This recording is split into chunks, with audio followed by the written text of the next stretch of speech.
Slovenská televízia uvádza dvojdielny americký dokumentárny film Svetové obchodné centrum. Zrod a zánik americkej ikony. Druhá časť.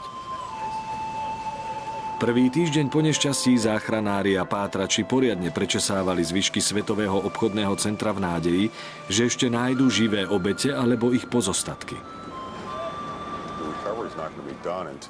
Pátranie sa neskončí, kým nenájdeme posledného človeka. Ešte stále je to pátranie po nezvestných. A aj bude. Až do samého konca, kým nenájdeme všetkých. Za hranicami 650-árového zbúraniska sa mesto snažilo dostať do starých koľají. Burza sa otvorila v pondelok 17. septembra pod novými bezpečnostnými opatreniami. Verizon, miestna telefonická spoločnosť, poslala na miesto 3000 technikov, aby opravili alebo presmerovali 4 milióny hlasových a dátových okruhov. Potom, ako pád veží porušil elektrické napájacie vedenie, bola väčšina dolného Manhattanu bez elektriny. Pád budovy číslo 7 zničil aj dve rozvodne spoločnosti Consolidated Edison. 1900 pracovníkov spoločnosti Con Edison položilo viac ako 58 kilometrov prechodných drôtov. 19. septembra bola do dolného Manhattanu znova zavedená energia. Tým stavebných inžinierov si razil cestu k dymiacim ruinám Svetového obchodného centra a okolitým budovám, aby odhadol škody. Niektoré, ako budova číslo 7, už boli neopraviteľné. Iné, ako napríklad budova Bankers Trust Building, boli považované za zachrániteľné. V sobotu 15. septembra inžinieri začali prvú podrobnú inšpekciu podzemných poschodí. Pred útokom sa dvojičky Svetového centra opierali o podzemné mesto. 7 poschodí obchodov, parkovísk, služobných priestorov a staníc metra, ktoré predtým slúžili 150 000 ľuďom denne. Znepokojuje ma jedna vec. Pádov tu pribúda ako na bežiacom páse a sú na každodennom poriadku. Ťažké zariadenia na zbúranisku niekedy spôsobujú, že nestabilné sekcie podzemia začnú padať a stanú sa tak nepriechodnými. Máme dočinenia s pohyblivým terčom. Dennodenne, ako ideme dolu, sa podmienky pod nami menia. Pád 110 poschodových veží zanechal chaotickú zmes materiálu, ktorá stále horela od leteckého paliva. Oheň horí z dola, pretože je tu niekoľko miliónov štvorcových metrov kancelárskeho priestoru plného papiera, nábytku, kobercov. Ohne na spodku sa veľmi zintenzívnili a roztopili nosníky. Kopali sme už rozstavenú oceľ. Nikto nevedel, kde by podzemné ohne mohli spustiť explóziu a vziať ešte viac životov, alebo ktoré podzemné poschodia boli bezpečné a ktoré boli smrteľnými pascami. Inžinieri, ktorí robili prehliadky a záchranári, ktorí hľadali obete, zúfalo potrebovali presnú mapu podzemných poschodí. George Tamaro takú mal. Pozrime sa napríklad na toto poschodie B1. Poschodie vedie paralelne pod ulicou West Street. Tamaro je hlavným inžinierom firmy User Ratledge Consulting Engineers. Bol zodpovedný za tým, ktorý dozeral na stavbu bentonitovej steny. V piatok 14. septembra skompletizoval knihu fotografií a kresieb, ktoré zachytávajú miesto pohromy pred a po útokoch. Urobil farebné kópie a rozdal ich požiarníkom. Každý, kto videl kópiu a mal s pátraním či so záchranou niečo spoločné, dychtil po takej kópii, aby mal vďaka nej predstavu, čo sa deje. Riadiaca podľa direktív agentúry FEMA, Tamaro každý deň tiež posielal dole vlastných inžinierov, aby mapy neprestajne aktualizovali. Neporušená štruktúra spozorovaná 30. septembra 2001. Vtedy sa dobrovoľníci dostali do tejto oblasti, prekontrolovali ju a usúdili, že vyhovuje. K Tamarovým inžinierom sa pridali stovky ďalších, ktorí boli dobrovoľníkmi ako Richard Garlock. Nosili sme nákresy, písacie dosky, baterky. Pozerali sme sa na stĺpy či na miesta a podľa nich sme sa orientovali, kde sme a ako ďaleko sa nachádzame od najbližších schodov. Týmy pátračov zanechávali sprejom nanesené kódy, ktoré signalizovali, že tá, ktorá oblasť je už skontrolovaná. Túto oblasť označil pohotovostný oddiel newyorského policajného oddelenia 17. septembra. Taktické zoskupenie poslané z Floridy prehliadlo túto stanicu metra a nechalo tu svoje iniciály FLTF ako označenie svojej prítomnosti. Označenie X signalizovalo nebezpečnú zónu, nevstupovať. V nadchádzajúcich týždňoch sa tento proces opakoval stovky ráz. Tam, kam nemohli ani ľudia, ani psi, sa vybrali roboty. Už 6 hodín po útokoch boli na mieste činu prvé diaľkovo ovládané pátracie a záchranné roboty. Premietali videozáznam devastácie a rozmiestňovali mikrofóny na zachytávanie ľudského volania o pomoc. Neskôr našli roboty pozostatky 5 obetí útoku. Ale v pondelok 24.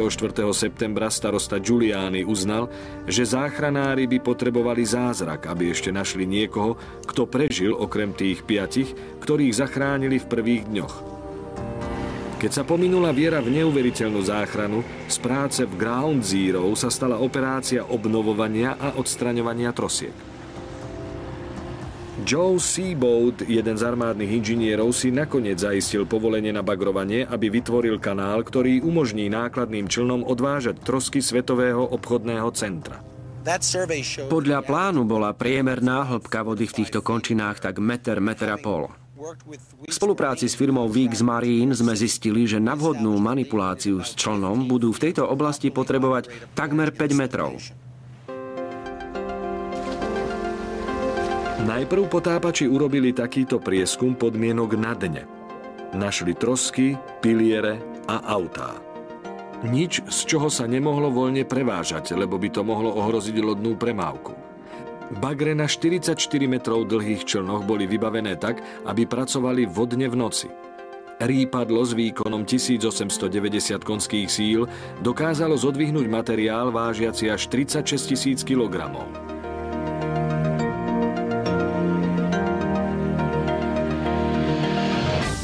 Vybagrovaný materiál sa odvážal do zariadenia na zber odpadov v New Jersey.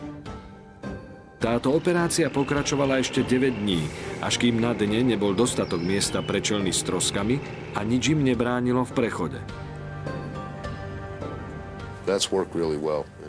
Vyšlo to naozaj dobre a teraz sme boli schopní previesť viac než 5000 tón, ktoré oni odstránili. Najväčšie časti previezli člny.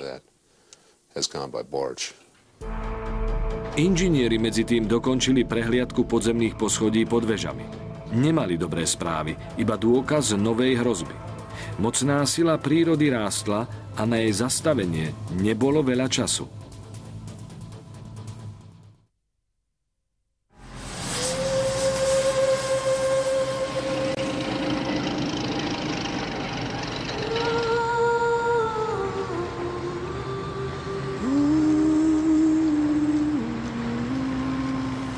Kým pracovníci hľadali obete a odstraňovali trosky z najväčšieho zbúraniska v Amerike, hlboko pod povrchom sa črtali ešte väčšie problémy.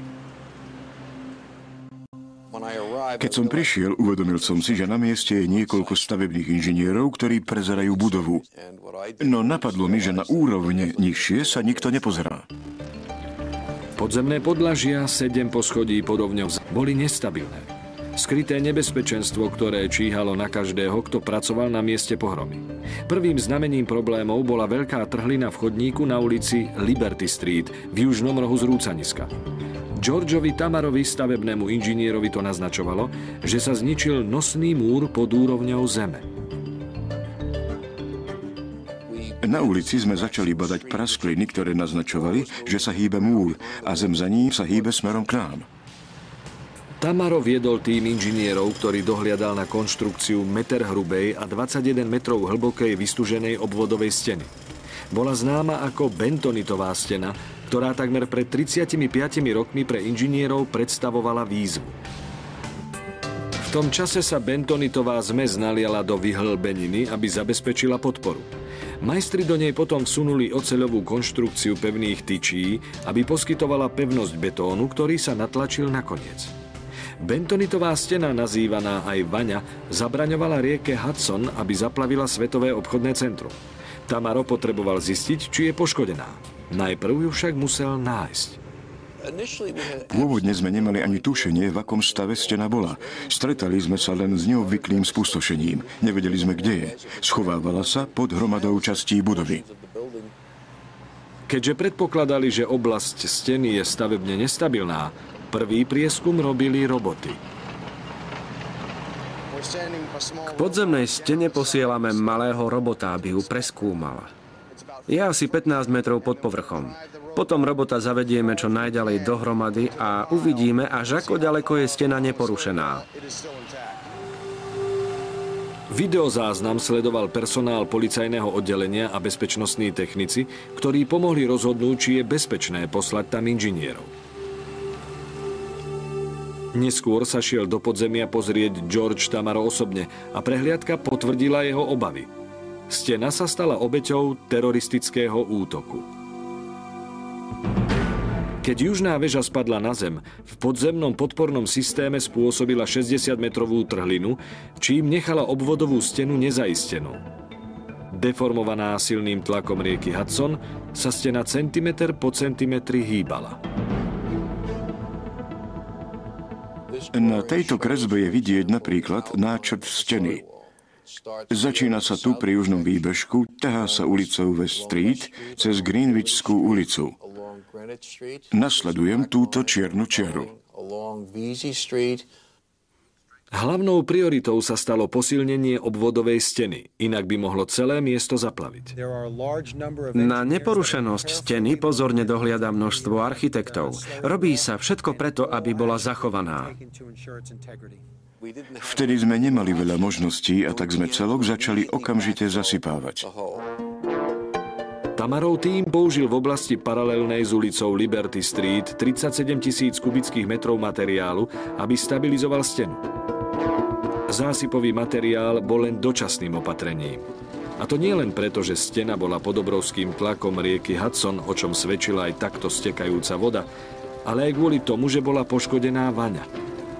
Podzemné spojenie medzi New Yorkom a New Jersey bolo tiež zaplavené. Boli tam dva vlakové tunely, na severe a na juhu, a každý z nich potreboval upchávku na zastavenie toku vody z rieky.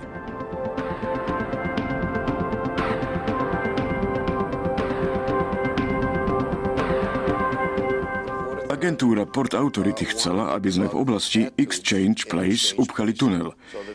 Predišli by sme tak tomu, aby sa voda zo Svetového obchodného centra dostala do Exchange Place, nešla podzemným systémom a prípadne ho neodstavila. Tak sme navrhli upchávky a nainštalovali ich v Port Authority. V sobotu 29. septembra bola 5 metrov hrubá betónová hrádza s priemerom tiež 5 metrov, ktorú navrhli Tamarovi inžinieri, umiestnená pomocou ťažkého zariadenia na južnej strane tunela. Druhé tesnenie pre severnú stranu bolo na mieste 9. októbra. Zberné studne sa skladali z plastických trubíc, ktoré boli vybavené malými elektrickými čerpadlami. Tie boli schopné odčerpávať vodu aj rýchlosťou 14 000 litrov za minútu. Aj napriek týmto opatreniam sa George Tamaro ešte stále obával toho, či podporný múr zadrží rieku Hudson.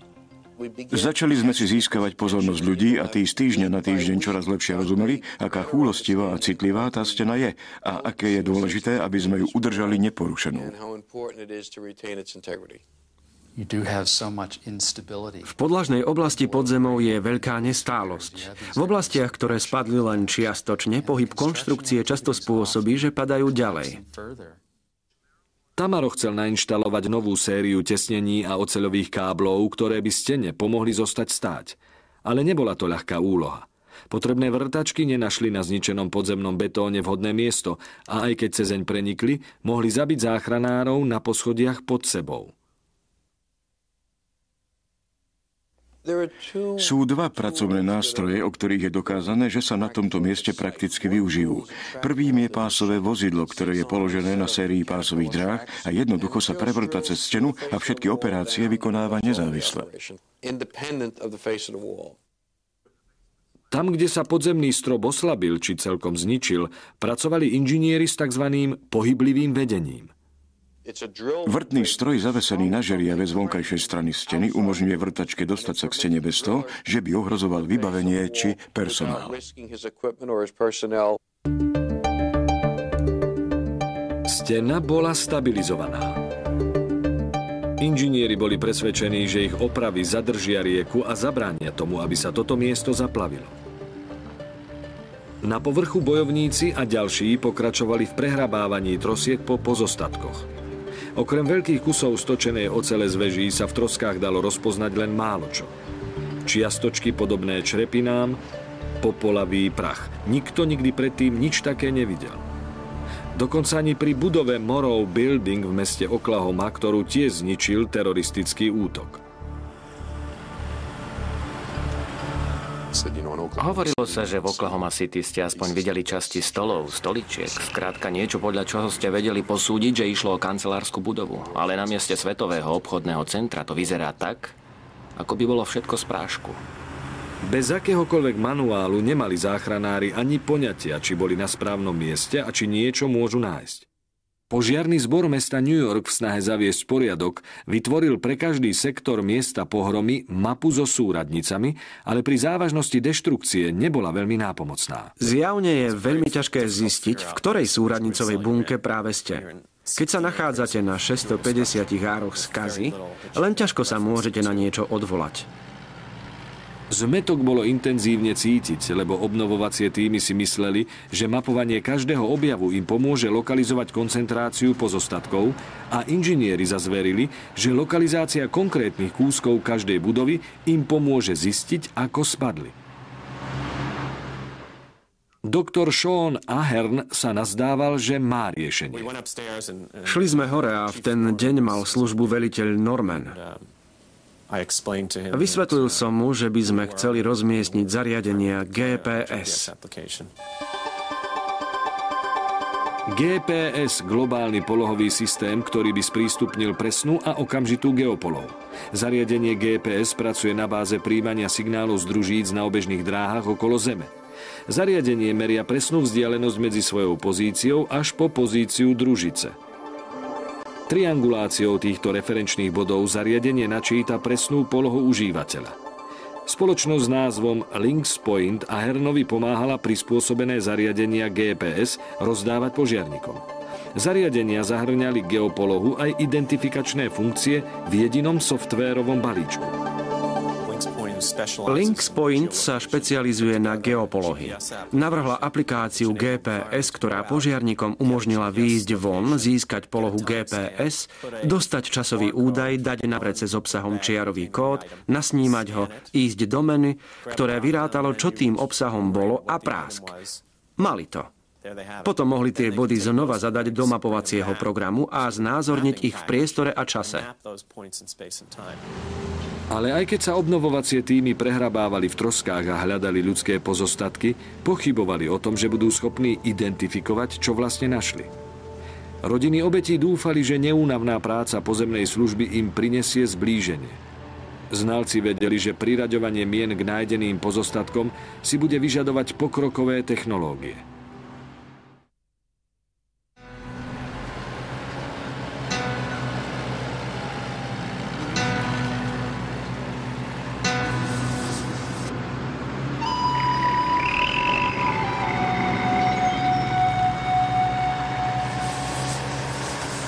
...13. októbra, viac ako mesiac po útokoch, prekypoval Pitt, ako miesto začali volať, aktivitou.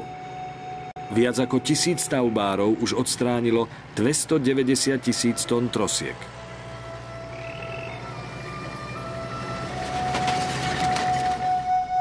Bagrovací projekt armádnych inžinierov sa vyvíjal hladko.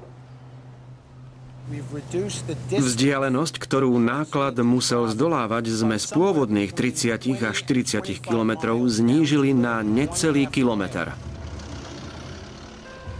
Trosky zo Svetového obchodného centra sa plavili člnom na skládku menom Freshkills do Staten Islandu.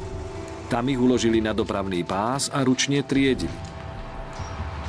Policajní detektívy mesta New York znalí súdnej expertízy stáli bok po boku, aby čelili tejto nemilosrdnej a sužujúcej úlohe. Nemôžem slúbiť, že nájdem každý kúsoček, čo v tej budove bol, ale môžem sa vám s čistým svedomím pozrieť do očí a povedať, že som to skúsil. Súdni experti špekulovali, že niektoré obete, ktoré boli na poschodiach, kam prenikli lietadlá, sa mohli vypariť. Pátranie však pokračovalo.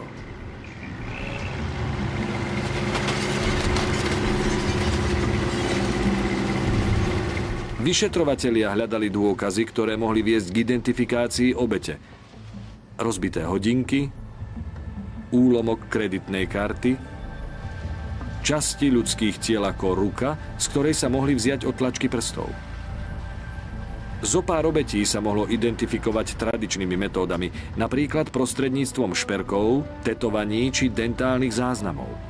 Väčšina si vyžadovala zhodu DNA. Do spoločnosti Bowdy Technology Group vo Virgínii začali prichádzať tisíce skúmaviek, pričom každá predstavovala zničený ľudský život. Jednu po druhej ich ukladali do počítačového systému na identifikáciu obetí.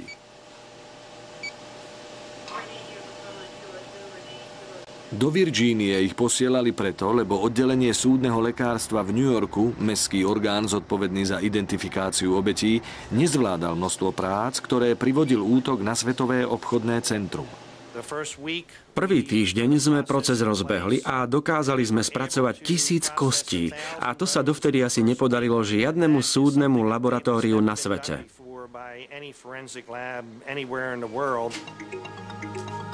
V spoločnosti Bowdy Technology bolo na analýzu 13 000 skúmaviek. Každá skúmavka obsahovala niečo, o čom sa vyšetrovatelia domnievali, že sú to úlomky kostí jednej obete. Technici sa k tým úlomkom pokúšali pripojiť meno, tvár, identitu. Prvým krokom bolo vrtanie do úlomku kosti a získanie materiálu, z ktorého sa dala získať DNA. Vzorku DNA spracovávalo niekoľko chemických činidiel, ktoré ukázali tzv. Markery, špecifické vzorky genetického kódu každého jednotlivca. V Spojených štátoch typizuje súdna expertíza 13 rôznych markerov. Sú tou časťou DNA, v ktorej vlastne meriame jej dĺžku. Kópia DNA, ktorú nakoniec urobíme, sa veľmi podobá na čiarový kód. Kópie DNA sa posielali na oddelenie súdneho lekárstva v New Yorku, kde sa porovnávali so vzorkami DNA odobratými z hrebeňov, zubných kefiek, neumytých pohárov a ďalších osobných vecí pozostalých. Keď našli pár, obeť mohla byť identifikovaná, rodina upovedomená. Keď môžete dať pozostatky dohromady a rodine to môžeme povedať, môžu pozostatky svojich milovaných skutočne pochovať. Prináša im to veľké zblíženie. Myslím si, že je to nakoniec odmena pre všetkých z nás, že sme k tomuto prispeli aj svojou snahou. Technici zo spoločnosti Bowdy Technology najlepšie vedia, že práca bola ťažká. Podmienky na mieste pohromy, mokro, chemikálie, vysoká teplota s ohňou, čo ešte stále dymili, všetko toto znižovalo šancu, že z kostí sa odoberie dobrá DNA. Čo je na Svetovom obchodnom centre unikátne je, že ešte koncom novembra bolo pod troskami stále priveľmi teplo. Takže pozostatky, ktoré tam sú bohužiaľ naďalej vystavované horúčave a ničeniu. V apríli 2002 vyústila práca v Bowd a iných laboratóriách do 218 pozitívnych identifikácií obetí. Pri oficiálnom počte obetí 2824 vydali súdni experti iba 959 úmrtných listov. Ďalších 1735 úmrtných listov bolo vydaných bez tela na požiadanie rodiny obete. Robilo sa to preto, aby mali nejaký doklad a aby mohli dostávať dôchodky. Ešte mesiace po útokoch bolo miesto pohromy aktívne. Stavební experti si razili cestu medzi neustále sa zvyšujúcimi hromadami trosiek a rozhodovali sa, kam sa ťažké zariadenie môže dostať bezpečne. Našou úlohou bolo zabezpečiť, aby stavba pod nami zostala neporušená. Takže sme robili posudky, aby bolo bezpečné prevážať náklady žeriavov a rýpadiel a kotiev, ktoré dodávateľia používali na odstraňovanie trosiek. Ešte stále sa koordinujeme. Odstránili sme asi 750 000 tón trosiek a ocele. Ešte vždy máme pred sebou 650 000 alebo viac tón.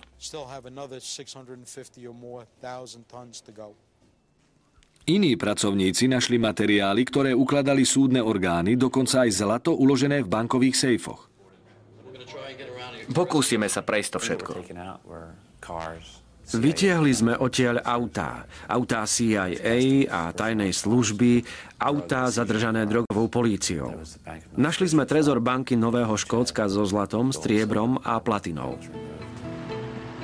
Drahé kovy v hodnote viac ako $230 miliónov boli v bezpečí v trezore, v oblasti, ktorá sa tesne vyhla pádu.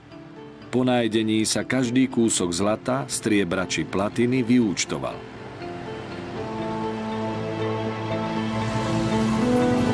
Z apríla je máj a požiarníci ešte stále v prachu sliedia po každej stope po obetiach. Keď sa našli, zastavili na ich počesť všetky práce.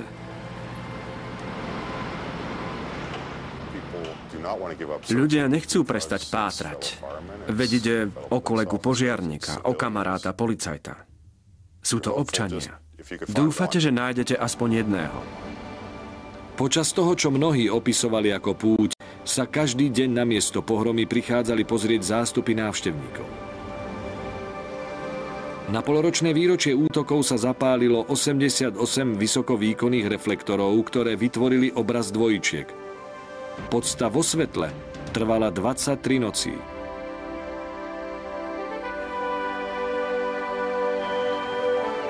...30. mája 2002 sa obnovovanie a upratovanie konečne blíži k záveru. Zazvonením zvona a za zvuku trúbok Američania zaznamenali transformáciu Svetového obchodného centra z miesta pohromy na posvätnú zem.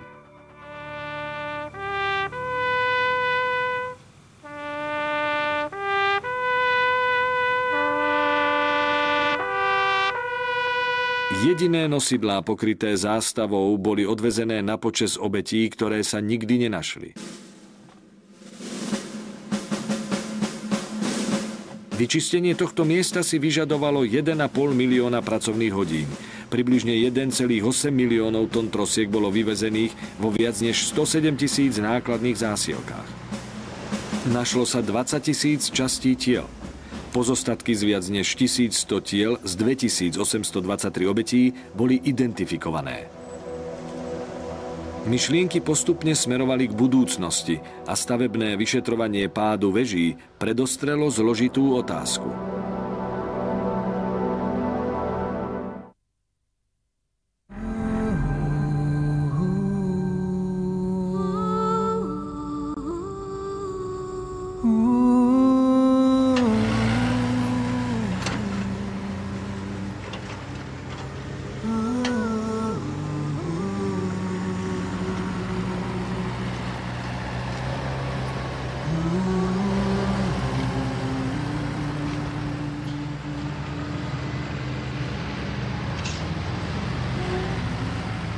Na jar roku 2002, keď boli už trosky odstránené, Ground Zero možno vyzeralo ako bežné stavenisko. Ale jeho 650 árov ukrývalo mnoho duší a mnoho tajomstiev. Gene Corley, inžinier, ktorý bol vo vedení generálneho pátrania po zničení Svetového obchodného centra, bol ochotný odhaliť svoje zistenia. Zostavil tím na zbieranie dát, ktorý sa skladal zo špičkových stavebných inžinierov a odborníkov na protipožiarnu ochranu z celej krajiny. Pracovali 6 mesiacov, aby pochopili následnosť mechanických nedostatkov, ktoré skolili veže. Ich vyšetrovanie zahŕňalo pozorné prešetrovanie oceľových stĺpov z veží, ktoré boli prevezené na skládku kovového odpadu. Chceli sme zistiť aj to, aké horúce boli ohne vo veži pred tým, ako spadla. Spôsob, ako to vypočítať, je nájsť oceľové kusy, ktoré boli v ohni poškodené, ale neboli ničené ďalej ohňom, ktorý ich obklopoval po páde.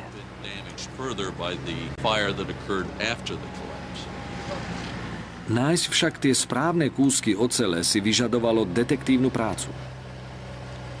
Pomôcky prišli od pôvodných staviteľov, ktorí kódovali každý jeden kus, ktorý zodvihli na svoje miesto vo vežiach a označili tak jeho pozíciu v stavbe. Tento postup nie je nezvyčajný, ale vo Svetovom obchodnom centre ho robili s patričnou zodpovednosťou. Každý jeden kus ocele mal v sebe natlačené číslo, ktoré ukazovalo, kam presne v budove patril. Corleyho tím dal každý oceľový plát pod mikroskop, aby odhalil jeho zrnitú štruktúru. Metalurgovia sa naň môžu pozrieť pod mikroskopom a povedať veľa o tom, čo sa s ním stalo v ohni. Pri študovaní abnormalít v oceľovej štruktúre vyšetrovatelia určili, aký horúci bol kov, a tak zistili, ktoré časti oceľových stĺpov zlyhali ako prvé. Corleyho vyšetrovatelia spojili tieto dáta s vizuálnou analýzou pádu veží. Zistili, že aj keď lietadlá leteli rôznymi rýchlosťami a zasiahli na iných úrovniach, neboli to ich samotné nárazy, ktoré spôsobili pád. Skôr za to mohla škoda, ktorú nárazy spôsobili v spojení s účinkami ohňov. Vyšetrovatelia tiež objavili neočakávanú slabosť v ohňovej izolácii budovy. Poschodia vo vežiach podporovali pomerne ľahké nosníky. Tieto nosníky boli postriekané ohňuvzdornou impregnáciou. Vo výnimočných podmienkach 11. septembra však takáto forma ohňovej izolácie nestačila. Corleyho tím sa domnieva, že náraz lietadla túto ochranu strhol a oceľ tak bola zraniteľná ohňom. Keď lietadlo narazilo, v oboch prípadoch sme presvedčení, že ohňovzdorná impregnácia bola strhnutá. Keď budovu zasiahlo niečo také rýchle alebo niečo s toľkou energiou, ťažko na nej zostane niečo držať pokope. Určite treba brať na zreteľ ten obrovský úder a okamžitý výbuch, ktorý pravdepodobne rozdrvil ohňovzdorné systémy, ktoré tam boli. Oceľ v oblasti výbuchu potom zostala nechránená. Nosníky vystavené prudkému teplu sa vytiahli zo spojov a budovu stiahli k zemi, pričom jedno poschodie padalo na druhé. Hlavnou úlohou podlahových nosičov bolo udržať vlastnú váhu, plus vybavenie kancelárie a čokoľvek, čo je na poschodí. Mali však aj inú funkciu. Zabraňovali stĺpom, aby sa pohybovali laterálne. Ak stĺpu odstránite základ, stratíte jeho pevnosť. Keď sa už oslabené stĺpy vzdali, veže boli fatálne oslabené. Corleyho vyšetrovanie prešetrovalo aj únikové východy, ktoré boli dostupné uväzneným vo vežiach Svetového centra. Jedným z priekopníckych nápadov architekta Svetového obchodného centra Minoru Yamasakiho bolo vytvoriť budovu s otvoreným plánom, bez vnútorných stĺpov. Na to, aby otvoril priestor na poschodiach, musel Yamasaki umiestniť výťahové šachty a núdzové schodiská prevažne v strede. Z jediného dôvodu. Pre ľudí je najjednoduchšie dostať sa v stave núdze do stredu budovy. Zovšadiaľ je to blízko. Na väčšine poschodí boli však 3 schodiská zoskupené tesne vedľa seba v centre budovy. V severnej veži ich zasiahlo lietadlo. Schodmi sa nedalo prechádzať, zablokovali ich trosky a 1344 ľudí na poschodiach nad 91. poschodím nemalo úniku.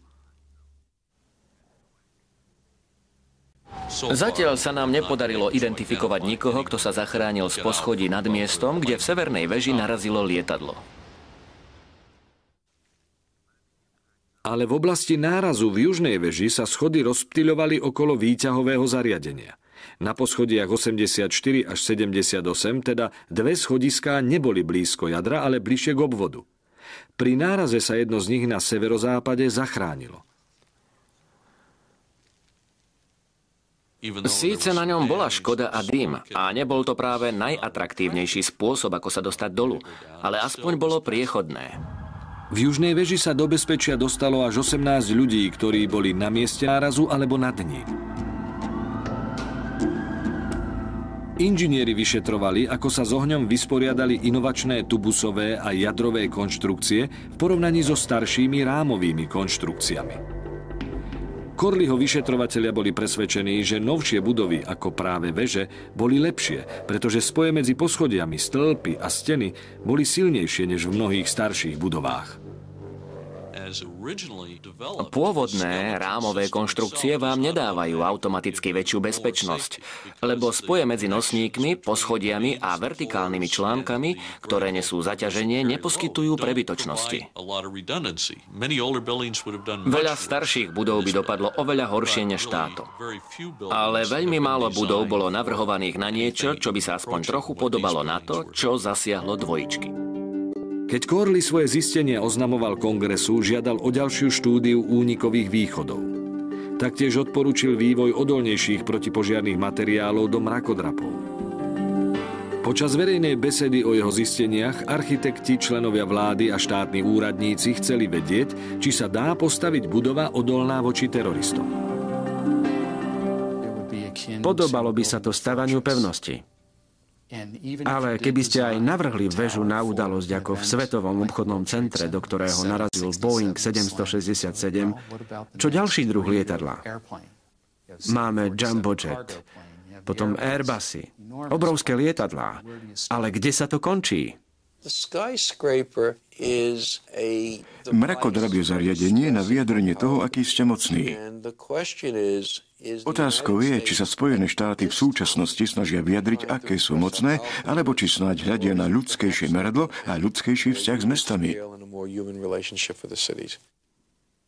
V júli 2002 dizajnéri pamätníka Ground Zero a rozvoja budovy pripravili verejnú prehliadku.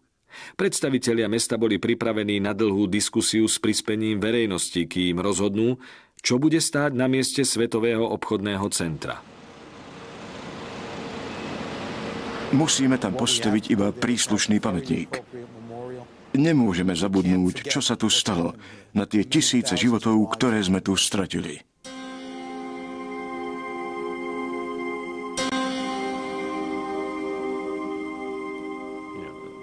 Viete, v ten deň jednoducho veľa ľudí neprišlo domov a nemohlo byť pochovaných.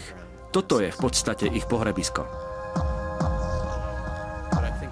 Ale myslím si, že tu treba aj stavať.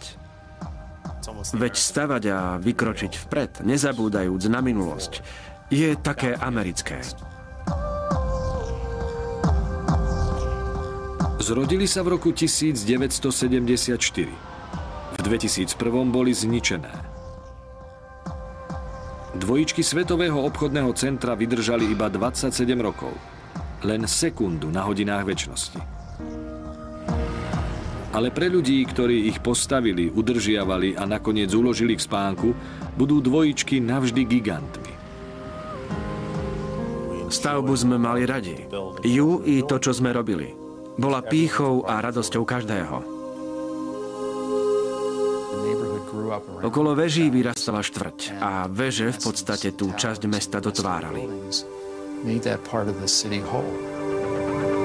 New York už možno nikdy neuvidí také odvážne veľkolepé objekty. Ale aj keď sú budovy fyzicky preč, odvaha a sila, ktorú stvárňovali, sa raz a navždy stali súčasťou amerického povedomia.